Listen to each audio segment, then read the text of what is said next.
The Little Red Hen, a short moral story. Once upon a time, a little red hen lived on a farm with a lazy dog, a sleepy cat, and a noisy duck. One day, she found some grains of wheat.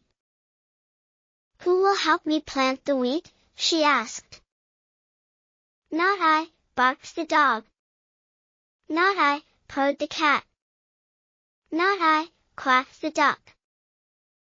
"Then I'll do it myself," said the little red hen. And she did.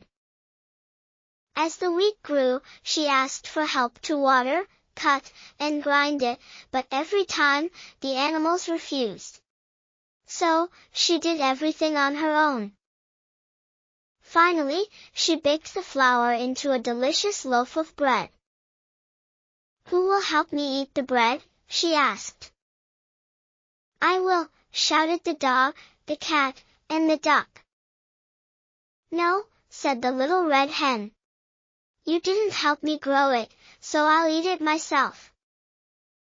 And she did, every last crumb.